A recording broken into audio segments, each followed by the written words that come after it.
Hello friends, hakani ka video ngan pensyai bat ngan pensutru shapi hakbay day bat galing leni katarik ka bapila ban apply hapo ka Ministry of Women and Child Development jong ka akan wadi recruitment 2024.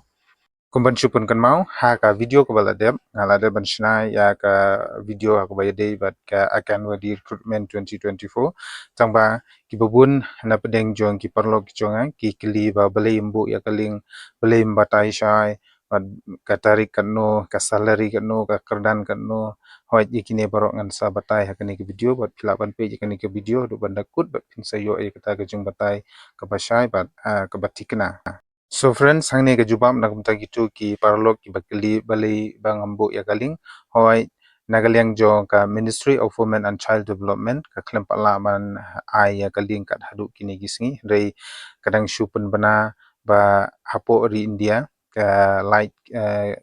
pembahasan pewajar teliki pus hapo ka akan wadi recruitment 2024 hendai ya kaling pat yo let's say nagaliang juga Ministry of Women and Child Development kadang don kijing penbait lane kijing penenti hakabaya day bat kane ka recruitment lane kini ki vacancies te yai am pat yai sha ha du ba kani ka Ministry of Women and Child Development kala ban provide lane kala ban yangi ya kata kaling ban ngisala ban apply lang ba kani kaling ka ba nagaling jo ka Ministry of Women and Child Development ka ai shangi ki pa ba ban apply ya kini ki post ki ba per ki ba hap apo ka akan wadi centers. So nakabanta gitu ki parlo ki bakli balay detail lane batay syai syapang kani ka akan wadi recruitment 2024 hoi ai ngala dia ban batay katok ni ki jing batay ka bayadey bat ka post kano tili ki post ki